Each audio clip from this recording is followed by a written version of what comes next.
Hello नमस्कार दोस्तों, कैसे हैं आप। उम्मीद करता हूँ ठीक होंगे। Trick M with NL studio में आपका पुनः स्वागत है दोस्तों। जैसा कि हम कल राजस्थान के जो भौतिक प्रदेश हैं इनके बारे में बहुत ही महत्वपूर्ण शब्दावली के बारे में पढ़ रहे थे और उसी का आज दूसरा पार्ट लेके आए हैं। शेष बचे हुए किस प्रकार से प्रश्न पूछे जा सकते हैं जो नवीन, हालांकि हमने पूर्ण रूप से समझ लिया है, लेकिन कुछ शब्द हैं वो शब्द सीधे के सीधे पूछते हैं और वो समझने वाले नहीं होते हैं, सिर्फ पढ़ने होते हैं। तो उन शब्दों के बारे में हम यहाँ डिस्कस करेंगे, चर्चा करेंगे। तो सबसे पहले देखिए, थार के मरुस्थल के बारे में हमने चर्चा की थी काफ़ी। कुछ शब्द और देख लेते हैं। बालू का स्तूप मुक्त प्रदेश है, ये तो पढ़ लिया था हमने। जैसलमेर के चारों ओर लगभग 65 किलोमीटर क्षेत्र है। पोखरण तहसील के लगभग आधे भाग में और फलोदी जिले के दक्षिणी व पश्चिमी क्षेत्र में विस्तृत है क्या? बालू का स्तूप मुक्त प्रदेश। तो ये बालू का स्तूप मुक्त प्रदेश है। इसका इलाका 65 किलोमीटर का जो क्षेत्र है ये देख लीजिए मोटा मोटी, और जो शेष बचा है वो सारा का सारा बालू का स्तूप युक्त प्रदेश होगा। ये बालू का स्तूप मुक्त प्रदेश है। ये शब्द कई बार ड्यून मुक्त ट्रैक्ट भी लिखा हुआ मिल सकता है। प्रश्न में एक बार ये पूछा गया था इस प्रकार से, ड्यून मुक्त ट्रैक्ट, अंग्रेजी शब्द लिख दिया। दूसरा, लाठी सीरीज क्षेत्र, काफ़ी और बहुत ही काफ़ी इम्पोर्टेंट प्रश्न है। लाठी सीरीज क्षेत्र जैसलमेर जिले में पोखरण से मोहनगढ़ तक पाकिस्तान की जो सीमा लगती है उसके सारे एक भूगर्भीय जलपट्टी है दोस्तों, जिसे लाठी सीरीज क्षेत्र कहा जाता है। यहाँ टर्सरीकालीन अवसादी चट्टानों में तेल एवं गैस के भंडार मिलते हैं और ये जलपट्टी है तो स्वाभाविक से यहाँ वनस्पति दामन आपने नाम सुना होगा। और यहाँ चांदन नलकूप के बारे में राजस्थान के रहने वाले हम हैं तो काफ़ी बार हमने ये शब्द सुना होगा। ये इस इलाके में पाया जाता है। कम गहराई में अधिक पेयजल की आपूर्ति करता है। ये चांदन नलकूप है। गहराई कम है लेकिन बरसात होती नहीं है, मरुस्थली इलाका है, फिर भी कम गहराई में पानी काफ़ी ज़्यादा मात्रा में आपूर्ति करता है पानी की। इस कारण इसको थार का घड़ा भी कहते हैं, चांदन नलकूप को। National would park, national would fossil park है, यानी राष्ट्रीय जीवाश्म उद्यान बगीचा। जैसलमेर बाड़मेर मार्ग पर स्थित जैसलमेर के आकल गांव का नाम कई बार आ चुका है और आगे भी आ सकता है, में कास्ट जीवावशेष पार्क बनाया गया है। कास्ट का मतलब लकड़ी, जीव के अवशेष, लकड़ी और जीवों के अवशेष से संबंधित है। यहाँ पार्क बनाया गया है नेशनल वुड फॉसिल पार्क। तो ये कहाँ पर है? जैसलमेर बाड़मेर स्थित मार्ग पर है, जैसलमेर के आकल गांव में बनाया गया है। यहाँ 21 हेक्टेयर क्षेत्रफल में 18 करोड़ वर्ष पूर्व के सागरीय जीवाश्म पाए गए हैं। 18 करोड़ वर्ष पुराने सागरीय जीवाश्म पाए जाना मतलब है यहाँ टेथी सागर हुआ करता था, उसके अवशेष यहाँ पाए गए हैं। आकलवुड फॉसिल पार्क का समय जुरासिक काल का माना जाता है। यहाँ विश्व में प्राचीनतम लकड़ी के अवशेष मिले हैं। विश्व की जो बहुत प्राचीन लकड़ी है उसके अवशेष यहाँ से प्राप्त हुए हैं। अर्धशुष्क मैदान, जिसे बांगर प्रदेश भी कहते हैं, इसे मुख्य रूप से 4 क्षेत्रों में विभाजित किया गया है। अर्धशुष्क मैदान है, जानते हैं ना, थार का मरुस्थल है, यानी उत्तर पश्चिमी मरुस्थलीय भाग है राजस्थान का। ये अरावली पर्वत श्रृंखला और यहाँ से ये राजस्थान का जो मरुस्थलीय इलाका है, इसके 2 भाग बना दिए।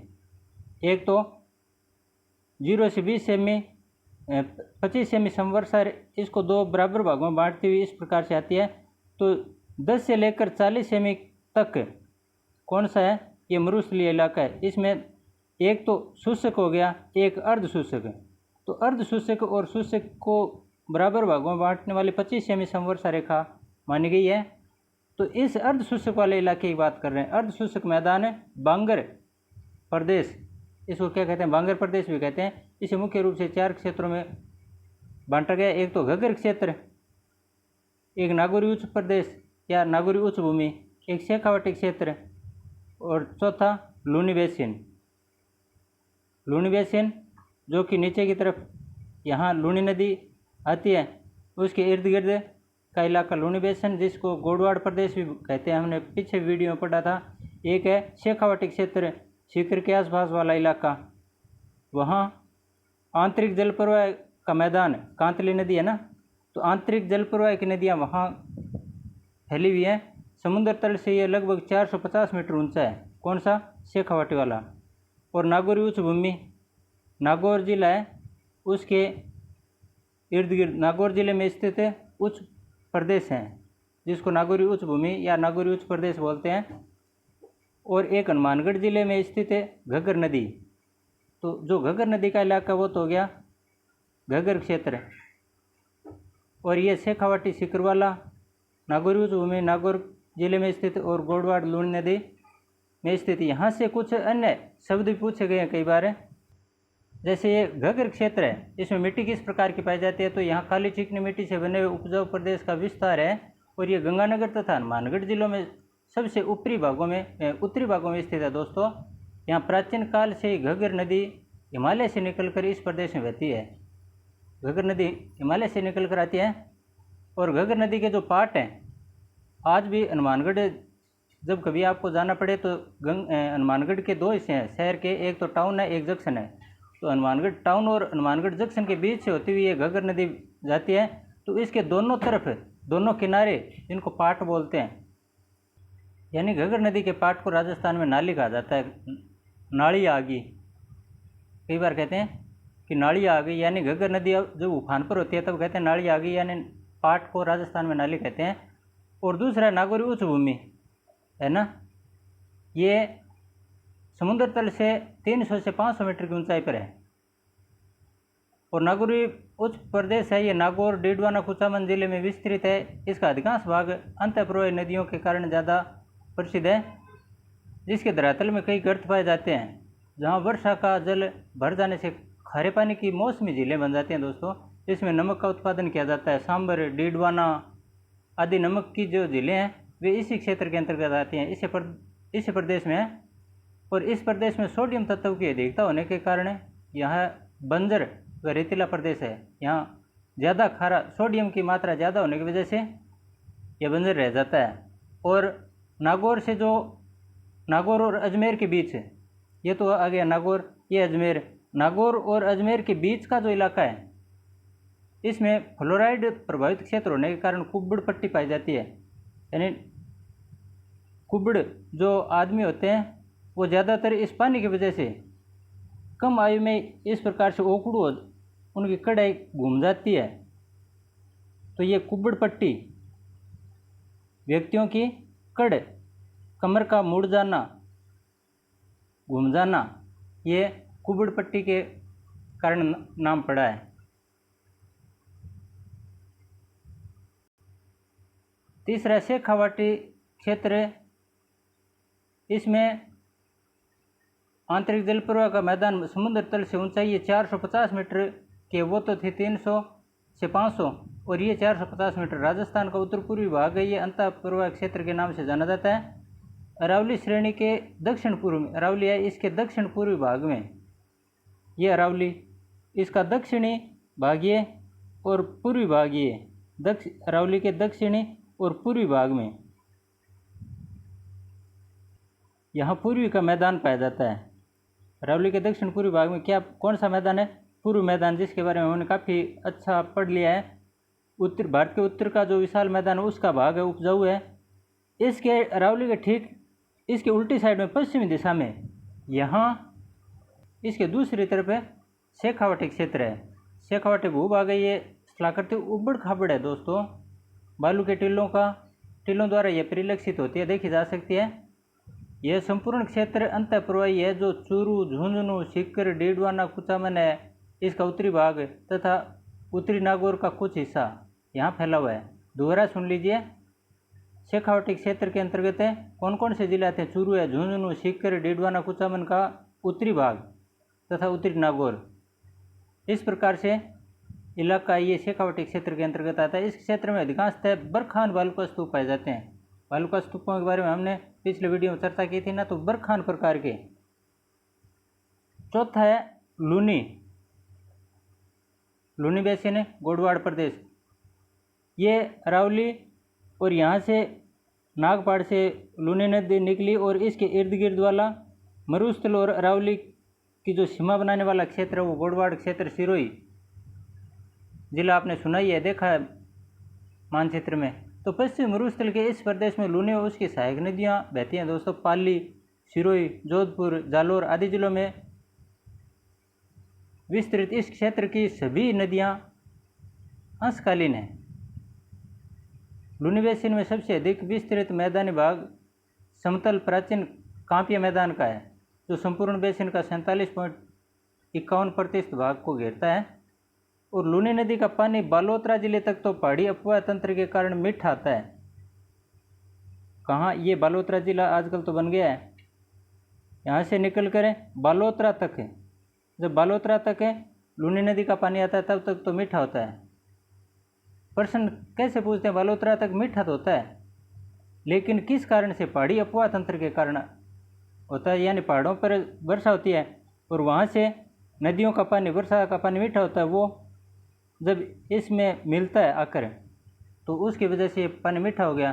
तत्पश्चात नमक युक्त चट्टानों, यानी फिर ये भाग नमकीन, यानी इलाका कौन सा है?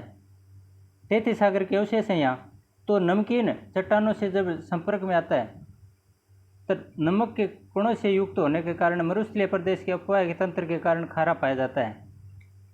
बाड़मेर व जालोर का वह भाग जो गुजरात के कच्छ को स्पर्श करता है, जहाँ पूर्व में समुद्र था, उस क्षेत्र को नेहड़ के नाम से जाना जाता है। दोस्तों नेहड़ आपने नाम सुना होगा, नेहड़। नहीं सुना है तो बता देता हूँ मैं। बाड़मेर व जालोर का वह भाग, बाड़मेर और जालोर का वह भाग जो गुजरात के जो कच्छ जिला है उसको स्पर्श करता है और जहाँ पूर्व में समुद्र हुआ करता था, उसी क्षेत्र को किस नाम से पुकारते हैं? नेहड़े या नीर हृदय के नाम से पुकारा जाता है। आगे अरावली, ये बांगड़, बागड़ और वागड़ तीन शब्द हैं, इनके बारे में हमें थोड़ा पता होना चाहिए। ये देखिए अरावली पर्वत श्रृंखला, ये अरावली पर्वत श्रृंखला और यहाँ मरुस्थल, तो मरुस्थली इलाका है वो। अब ये मरुस्थली इलाका और अरावली पर्वत श्रृंखला एक दूसरे से मिलते हैं, तब ये तो ज़रूरी नहीं है कि यहीं पर मिलें, ये लगातार नीचे तक आगे इस प्रकार से एक दूसरे से मिले हुए हैं। तो लूनी नदी, मैंने आपको बताया था, लूनी नदी यहाँ से निकलती है और यहाँ ये गोडवाड़ प्रदेश है, इसको मैंने दोनों की सीमा बनाते हुए बताया था। ज़रूरी नहीं है यहाँ तो सीमा बना रहे हैं लेकिन यहाँ सीमा नहीं बना रहे हैं, तो फिर ये क्षेत्र कौन सा है? यहाँ भी तो सीमा लगती है, यहाँ भी सीमा लगती है, तो इसको हमें सीमा न कहकर गोडवाड़ को लूनी नदी बेसिन के नाम से सीधे कह सकते हैं। जबकि ये सीमा है, यहाँ ऊपरी भाग में यहाँ सीमा नहीं लगती है, तो इस क्षेत्र को जहाँ अरावली पर्वत श्रृंखला और ये अर्धशुष्क मरुस्थलीय क्षेत्र है, ये एक दूसरे से मिलते हैं, इस सीमा को बांगड़ क्षेत्र बोलते हैं दोस्तों। कौन सा? ये वाला बांगड़, जहाँ ऊपर बिंदु लगा हुआ है ना, अनुस्वार, बा के ऊपर अनुस्वार लगा है, तो ये क्षेत्र है जहाँ अरावली पर्वत श्रृंखला और मरुस्थल एक दूसरे से मिलते हैं। इस सीमा को बांगड़ कहते हैं, बांगड़ का इलाका। और ये गोडवाड़ क्षेत्र है, ये बांगड़ है। और फिर ये बागड़, यहाँ देखिए अनुस्वार है, यहाँ अनुस्वार हट गया है, तो बागड़ में इस सीमा को न कहकर हनुमानगढ़ ज़िले में नौर भादरा तहसील है, हनुमानगढ़ ज़िले की नौर भादरा तहसील और पिलानी में जो नरड़ के पीर नाम आपने कभी सुना होगा, कला व संस्कृति में नरड़ गांव है, तो पिलानी वाला तो नरड़ है और हनुमानगढ़ वाला नौर भादरा का क्षेत्र है, ये क्या कहलाते हैं? बागड़। बागड़ में नौर भादरा वाला इलाका आ गया जो कि हनुमानगढ़ ज़िले में है, और साथ में पिलानी में नरड़, तो ये बागड़ में आ गए, और बांगड़ में ये जो सीमा लगती है ये, और वागड़ यहाँ देखिए अनुस्वार हटा, अनुस्वार हटाने पर सीधा बागड़ बन गया। और बागड़ से फिर ये बै के अंदर ये मात्रा लगती है ना, बै के अंदर की जो ये लाइन है इसको हटा दो, सीधा वह बन जाएगा ये वागड़। बागड़ और वागड़ में सिर्फ इसी का फर्क है, ये बै और वह का। वागड़ आते ही यानी ये बै का जो ये डंडा है ये हटते ही सीधा का सीधा नीचे आ जाओ दक्षिणी राजस्थान में, जहाँ डूंगरपुर बांसवाड़ा है। तो डूंगरपुर बांसवाड़ा वाला क्षेत्र है, वारगट भी कहते हैं जिसको, प्रतापगढ़, डूंगरपुर, बांसवाड़ा, इनका जो पहाड़ी क्षेत्र है वहाँ स्थानीय लोग हैं इसको, इस क्षेत्र को क्या कहते हैं, वागड़ कहते हैं। तो वागड़ तो दक्षिणी राजस्थान में, वागड़ दक्षिणी राजस्थान में, बागड़ नौर भादरा वाला इलाका, और बांगड़ जो अरावली और मरुस्थल की सीमा बनती है ये इलाका। इस प्रकार तीनों में मैंने पूर्ण रूप से एकदम अंतर बता दिया है। आज के बाद इन शब्दों से संबंधित कभी आपके शंका मन में नहीं रहनी चाहिए। अरावली पर्वतमाला इससे संबंधित कुछ महत्वपूर्ण शब्दावली लेके आया हूँ मैं, जिनके बारे में पूछ सकते हैं। एक तो वलित, लेकिन मैं बीच में एक बोल देना चाहता हूँ दोस्तों आपको एक बार, हालांकि मैं कभी बीच में नहीं कहता हूँ, कि अगर आपको मेरे द्वारा दी गई जानकारी अच्छी लगे तो दोस्तों लाइक ज़रूर कर दिया करो, और अगर कुछ ज़्यादा ही ठीक लगे तो अपने दोस्तों को शेयर कर दिया करो, ताकि आगे मैं और मोटिवेट होकर अच्छे ढंग से सुधार करते हुए वीडियो बना सकूं। और यदि किसी प्रकार की कमी है, हालांकि परिपूर्ण कोई नहीं होता है, मैं भी नहीं, कोई भी नहीं होता है, कहीं ना कहीं कमी रहती है, लेकिन जब उसके दोस्त, उसके साथी, उसके भाई बंधु, उसके शिष्य उसमें सुधार करवाना चाहते हैं तो वो कमेंट के माध्यम से बता कर सुधार करवा सकते हैं।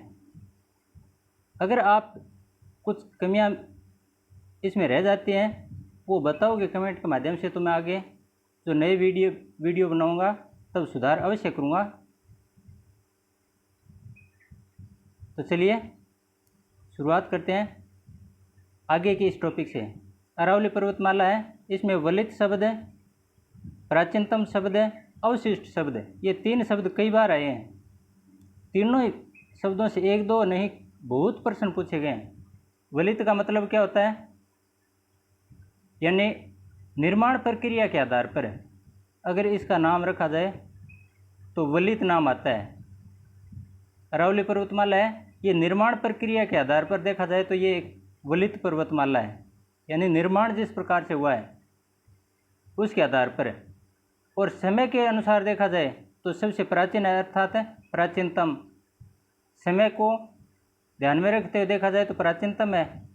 और अब ये अवशिष्ट के रूप में, अवशिष्ट मतलब है शेष रह गया है, अब ये आगे विकास नहीं कर रही है, शेष बचा हुआ भाग उसमें भी माफिया गिरोह है वो इनमें लगातार ह्रास करता जा रहा है।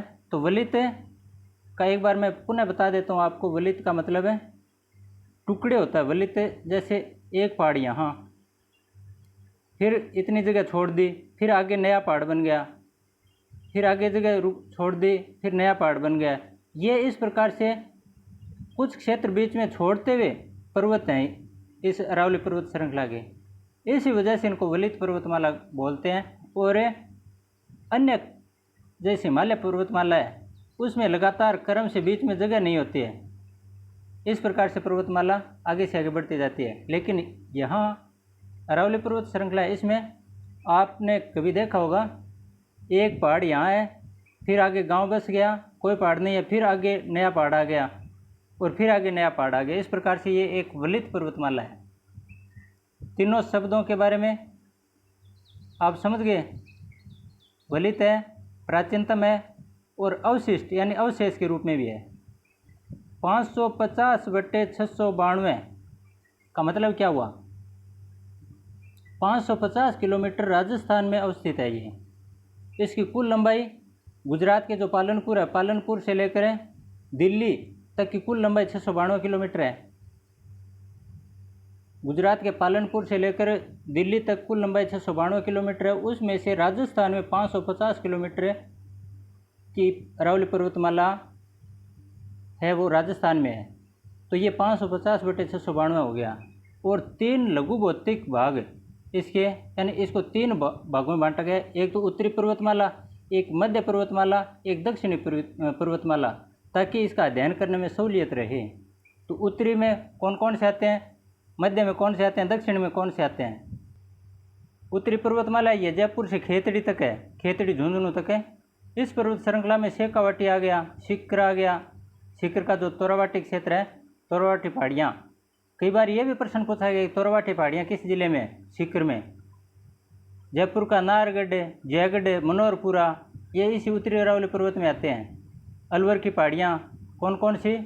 भानगढ़, सरिस्का, बिलाली, शिरावास, ये सम्मिलित हैं। मैं ये शब्द बोल रहा हूँ, बहुत ध्यान से सुनना दोस्तों। सीधे के सीधे प्रश्न पूछे गए हैं, एक बार नहीं सैकड़ों बार पूछे गए हैं।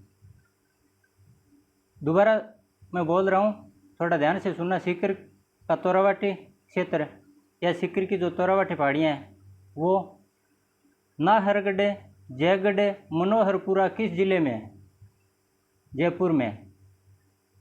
और भानगढ़, सरिस्का, बिलाली, शिरावास, ये किसके अंतर्गत आते हैं? अलवर की पहाड़ियों में। और इनके कुछ शिखर हैं, वो भी पूछे गए हैं परीक्षाओं में। जैसे रघुनाथगढ़ है, ये किस जिले में है? सीकर में। खो है शब्द, खो है, ये जयपुर में। बेराज पर्वत शिखर है, वो अलवर में। बरवाड़ा जयपुर में, बरवाड़ा काफ़ी बार पूछा गया है, जयपुर में है। तो बरवाड़ा जयपुर में, खो है जयपुर में, रघुनाथगढ़ सीकर में, बेराज अलवर में, शिरावास, बिलाली, सरिस्का, भानगढ़, ये सारी की सारी अलवर की पहाड़ियों के अंतर्गत आती हैं। नाहरगढ़, जयगढ़, मनोहरपुरा जयपुर में, तोरावाटी सीकर में। इस प्रकार से उत्तरी अरावली क्षेत्र आ गया। फिर आता है मध्य, ये बिल्कुल संकरा पड़ जाता है मध्य बीच में से। अजमेर से लेकर राजसमंद तक का जो इलाका है अरावली का, इसको बोलते हैं क्या? मध्य अरावली क्षेत्र है। इसका विस्तार जयपुर के दक्षिण पश्चिम भाग में, दक्षिण में राजसमंद जिले की देवगढ़ तहसील तक है। इसमें निम्न पहाड़ियाँ सम्मिलित हैं। कौन कौन सी? मेरवाड़ा की पहाड़ियाँ मुख्य रूप से अजमेर ज़िले में विस्तृत हैं। और शेखावाटी निम्न पहाड़ियाँ हैं, जैसे सांबर झील से लेकर झुंझुनू में सिंघाना तक, झुंझुनू का जो सिंघाना है वहाँ तक की, ये इसी मध्य अरावली के अंतर्गत आती हैं। आगे तीसरा दक्षिणी अरावली क्षेत्र है। राजसमंद है, वहाँ से लेकर माउंट आबू सिरोही तक। मध्य कहाँ से लेकर था? अजमेर से राजसमंद। उत्तरी जयपुर से खेतड़ी झुंझुनू तक, जयपुर से खेतड़ी तक है। मध्य अजमेर से राजसमंद तक। और दक्षिणी राजसमंद से माउंट आबू यानी सिरोही तक। इस प्रकार से तीनों दक्षिणी भाग में भी आ गया, राजसमंद से माउंट आबू तक है। इसमें आगे 2 भागों में फिर डिवाइडेशन किया गया है। एक तो आबू पहाड़ है वो, जिसका विस्तार अचलगढ़ सिरोही में है। और दूसरा है मेवाड़ अरावली, मेवाड़ वाला इलाका, एक सिरोही वाला इलाका।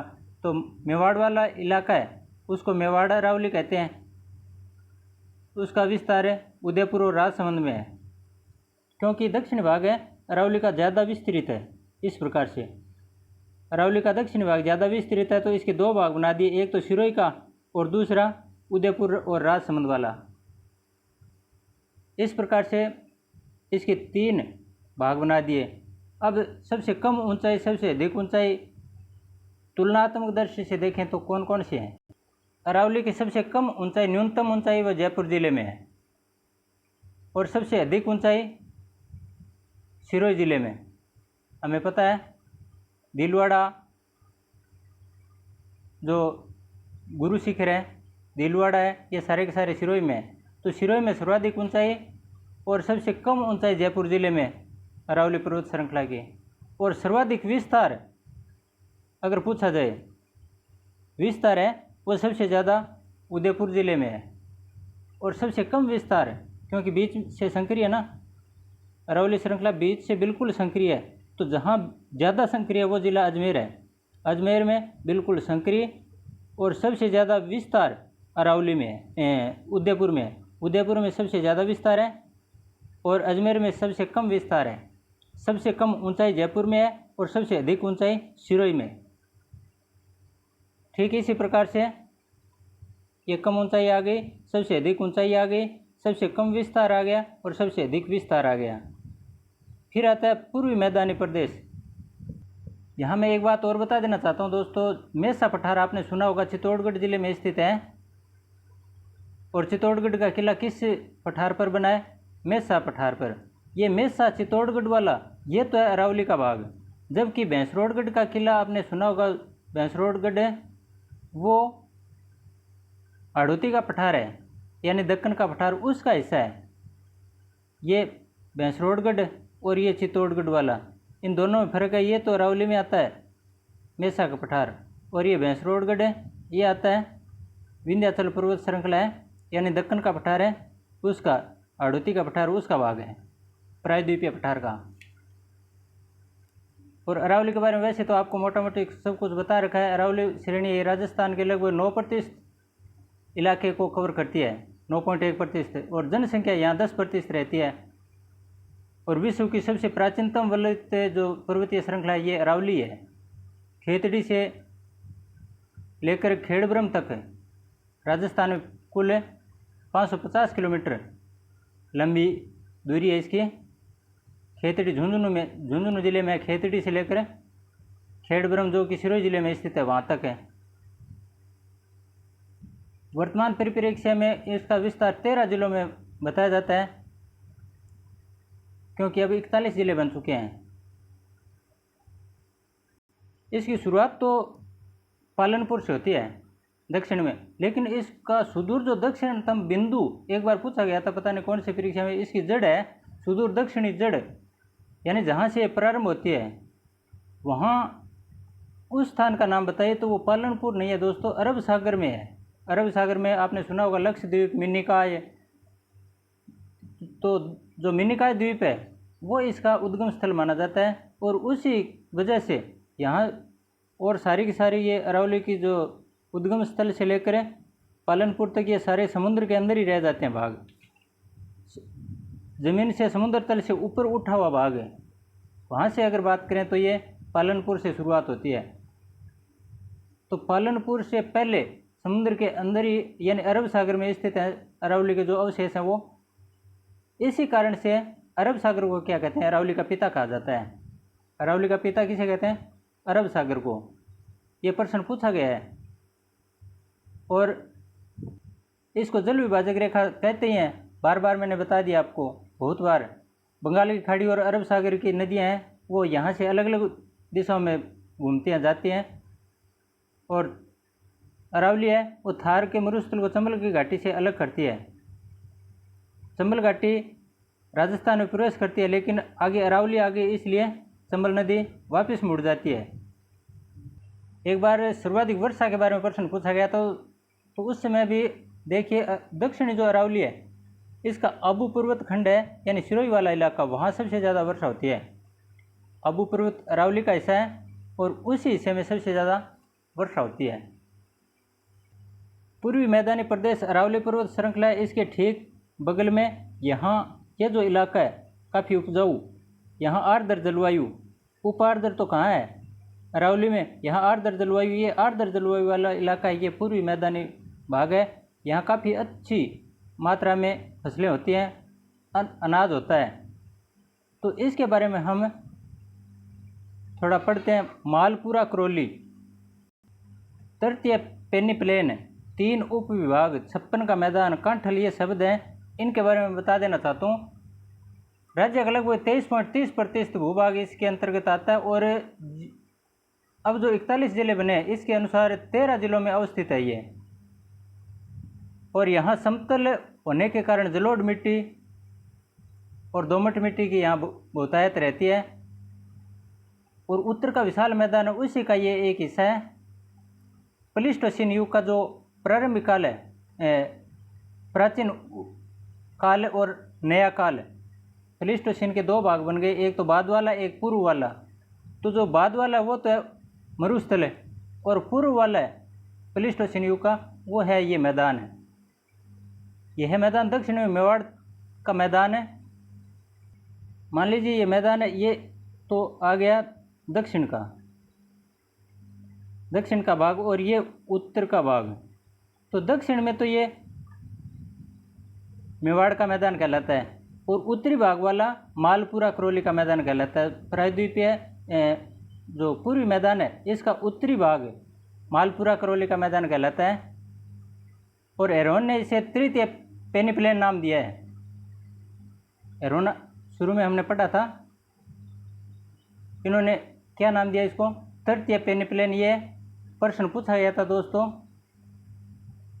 2020 में पूछा गया था। पुस्तकालय अध्यक्ष ग्रेड 3 का जो पेपर हुआ था उसमें प्रश्न इस प्रकार से पूछा गया था कि निम्न में से कौन सा समतल उच्च मैदान एरोन महोदय द्वारा तृतीय पेनिप्लेन के रूप में पहचाना गया? तो इसे मालपुरा करौली मैदान ये नाम आया था, वही इसका सही उत्तर था। यानी करौली वाला इलाका है ये उत्तरी भाग में आता है। करौली धौलपुर आपने मैप में देखा होगा। इस मैदान के भी कुछ भाग ऊंचे उठे हुए हैं, पूर्वी मैदान के कुछ भाग हैं वो ऊपर उठे हुए हैं। तो उन ऊपर उठे हुए जो टीलेनुमा भाग हैं उनको यहाँ स्थानीय भाषा में पिडमांट का मैदान बोलते हैं दोस्तों। पिडमांट का मैदान आपने बहुत बार सुना होगा, इतिहास में ज़रूर सुनोगे, नहीं सुना तो भी। तो ये पूर्वी मैदान है, इसी का ऊपर उठा हुआ टीलेनुमा आकृतियाँ उनको पिडमांट बोलते हैं। और इसको मुख्य रूप से 3 भागों में बांटा गया है। एक तो बनास बेसिन, जहाँ से ये बनास नदी जाती है।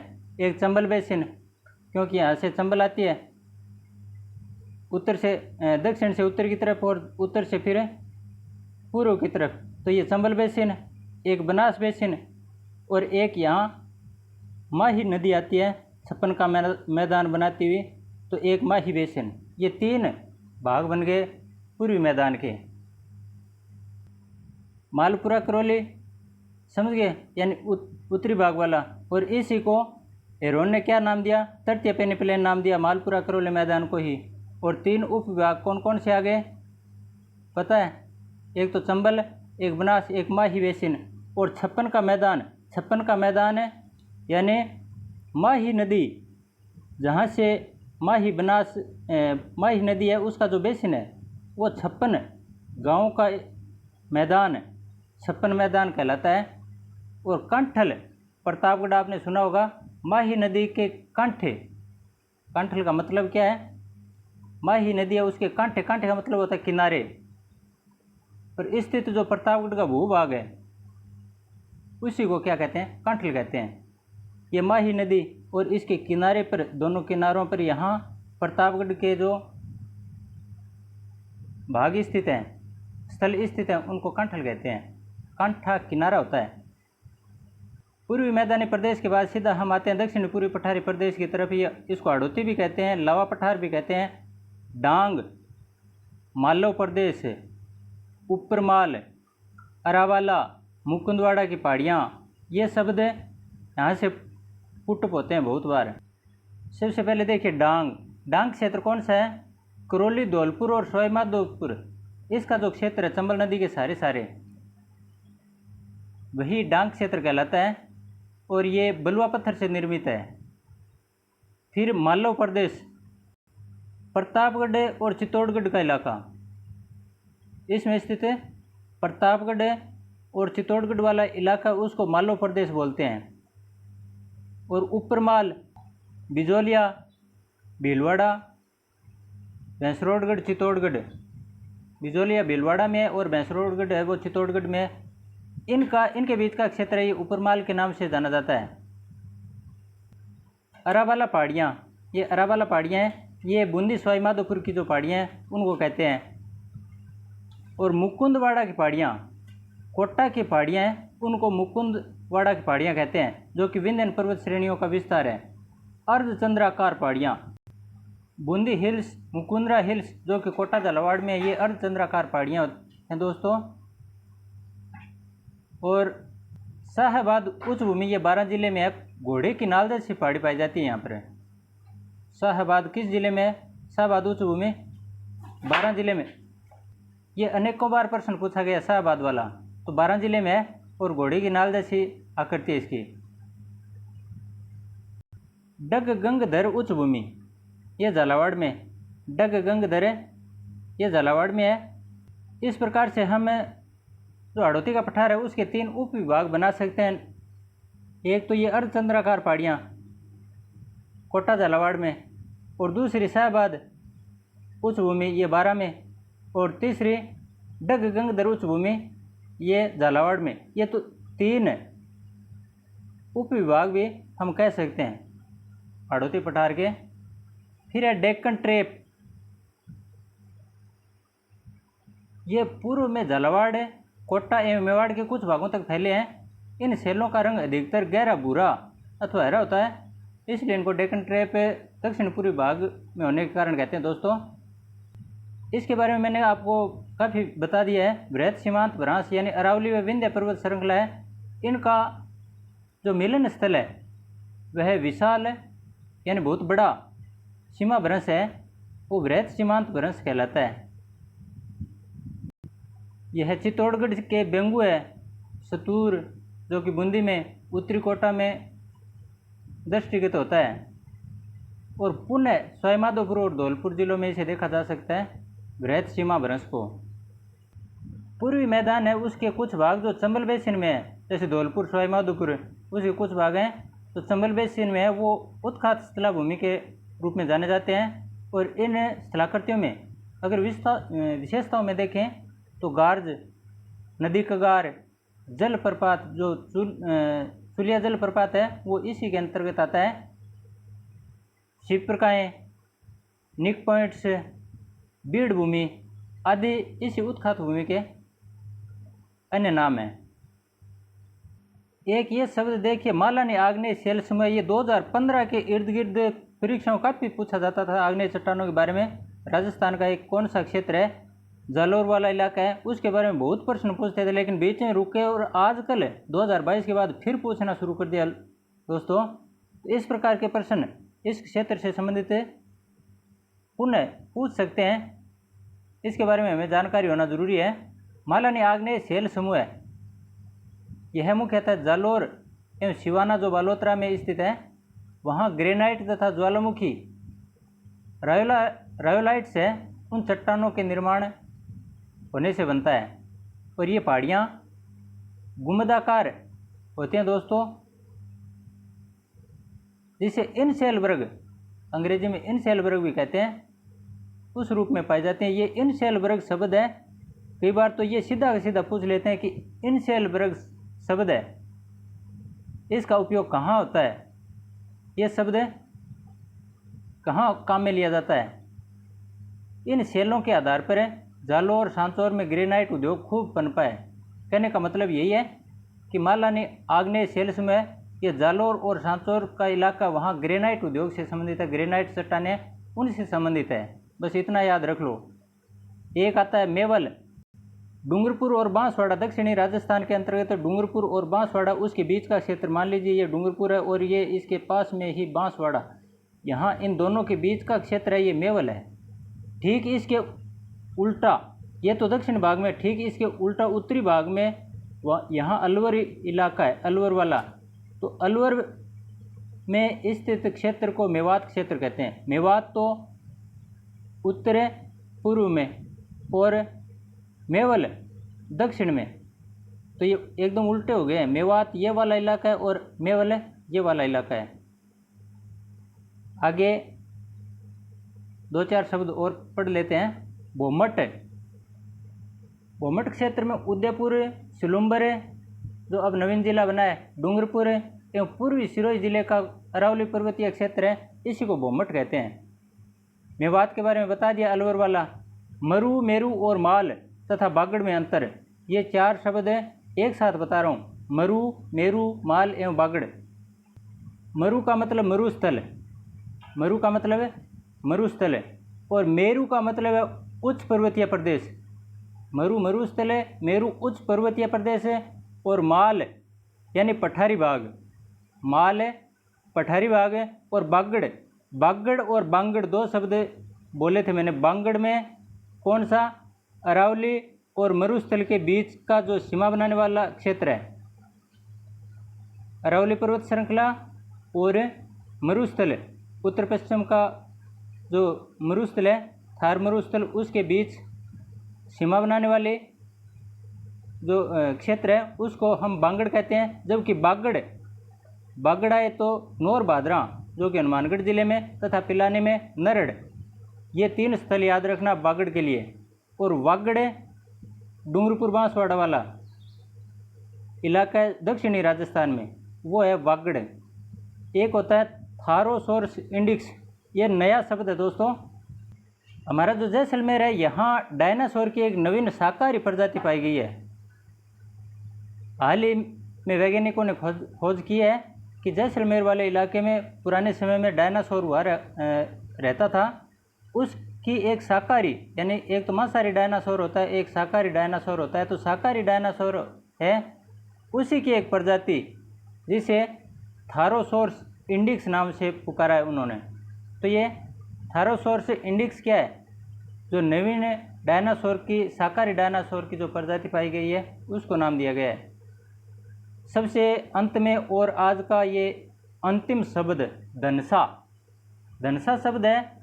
ये भगवत गीता आपने सुना है और रामायण में भी सुना है। रामायण और भगवत गीता इन दोनों में ए डेजर्ट को सूचीबद्ध किया गया है। रामायण में राजस्थान को ध्रुमकुल्प या ध्रुमकुल्य क्या कहा गया है? राजस्थान को ध्रुमकुल्य रामायण में कहा गया है। जबकि राजस्थान का जो मरुस्थलीय भाग है इसको क्या कहा गया है? धनसा।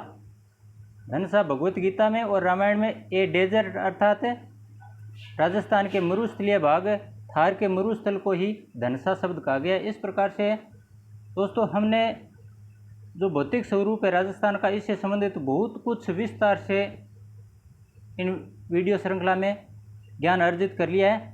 इससे बाहर कोई पर्सन नहीं जाएगा, ये गारंटी है।